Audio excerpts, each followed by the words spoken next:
अस्सलाम वालेकुम दोस्तों, मैं हूं नौशेरवान और आप देख रहे हैं हालात विद नौशेरवान। अगर किसी की दिल आज़ारी हो तो उससे पेशगी माजरत के साथ बात शुरू करता हूं।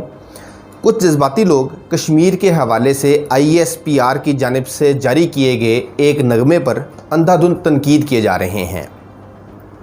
मेरे इन दोस्तों को ये भी एहसास नहीं कि अनजाने में वो ख़ुद पर ही गोलाबारी कर रहे हैं।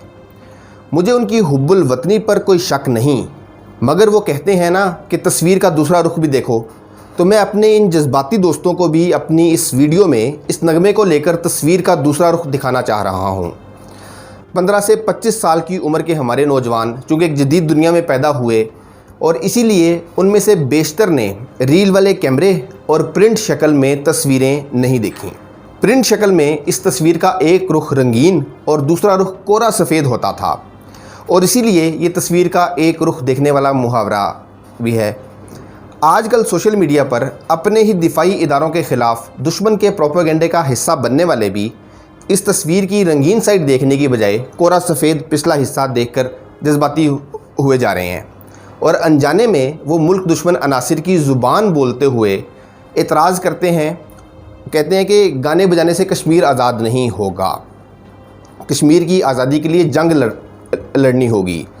अगर वो लोग भी तस्वीर का रंगीन रुख देख रहे होते तो उनको अंदाज़ा होता कि ISPR फ़ौज के अंदर एक डिपार्टमेंट है जिसका काम राय आमा हमवार करना है। जैसे फ़ौज के दीगर डिपार्टमेंट हैं, एक डिपार्टमेंट मेडिकल कोर है जिसका काम ज़ख्मी और बीमार फ़ौजी अफसरों, सिपाहियों और उनके अहल-ए-खाना को इलाज मुआलजे की सहूलत फराहम करना है। इसी तरह मुख्तलिफ़ डिपार्टमेंट्स मुख्तलिफ़ काम के ज़िम्मेदार हैं।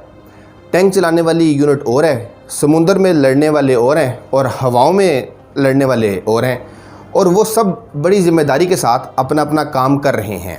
अगर किसी को नज़र नहीं आ रहा तो वो मेरे कहने पर एक दफ़ा गूगल कर ले, अपनी आंखों से देख ले, ख़ुद पढ़ ले कि दुनिया कैसे हमारी पाक फ़ौज की पेशा वाराना कारकर्दगी की मोतरफ़ है। जो महाज अमरीकी फ़ौज नहीं जीत सकी, अल्हम्दुलिल्लाह पाकिस्तान की फ़ौज ने वो महाज भी फ़तह किया।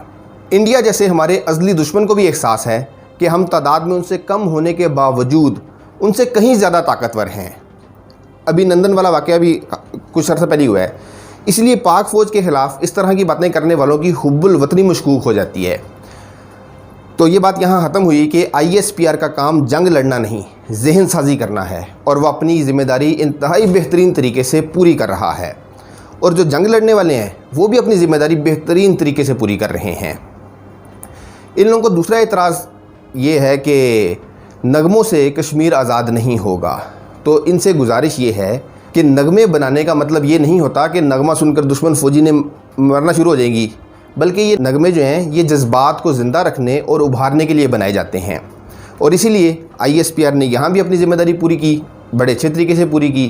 क्योंकि याद रखें कि अगर कश्मीरियों का जज्बा आज़ादी ख़त्म होने वाला मामला हुआ ना तो फिर भारत फ़ौरन अक़वाम मुत्तहिदा की करारदादों के मुताबिक रेफ़रेंडम करवाने पर राज़ी हो जाएगा और कश्मीरियों से उनका हक़ आज़ादी हमेशा हमेशा के लिए छीन लिया जाएगा। आपको पता है कि भारत ने भी पहले मशरक़ी पाकिस्तान को बांग्लादेश बनाने के लिए एक रेडियो स्टेशन के ज़रिए पाकिस्तान के ख़िलाफ़ नफ़रत का बीज बोया था जो फिर दरख्त बन गया। और अब बलूचिस्तान में भी इंडिया रेडियो सर्विस के ज़रिए ही बलूचों को बगावत पर उकसाने की नाकाम कोशिश कर रहा है। इंडिया के पास भी फ़ौज है मगर उसने अंधे बेवकूफ़ों की तरह रवायती जंग नहीं शुरू कर दी। तो किस्सा मुख्तसर ये है कि इंफॉर्मेशन वॉरफेयर को समझें और अनजाने में अपने आप से ही दुश्मनी ना करें। अपने दिलो दिमाग की खिड़कियां खोलकर तस्वीर के दोनों रुख गौर से देखा करें और कम अज़ कम आप ख़ुद आपकी हिफाजत, मेरी हिफाजत, हमारी हिफाजत के लिए जाने कुर्बान करने वाले जो हमारे मुहाफ़िज़ हैं उनकी नीयत पर शक ना करें। ये उनकी खिदमत का सिला नहीं होना चाहिए। मुस्बत सोच रखने वालों ने इसी नगमे में से मुस्बत पहलू भी निकाले हैं, जैसा कि ये पहला नगमा है जिसमें एक कश्मीरी मरकज़ी किरदार में नज़र आ रहा है। इस नगमे में हम पाकिस्तानियों ने कश्मीरियों के हम आवाज़ बने हैं।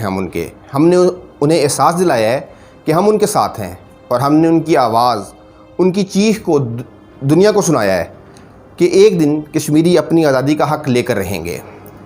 याद रखें कि कश्मीर अब रवायती जंग से आज़ाद नहीं हो सकता, इसके लिए सॉफ्ट स्ट्राइक से काम लेना होगा और यही है 5th जनरेशन या हाइब्रिड वॉर।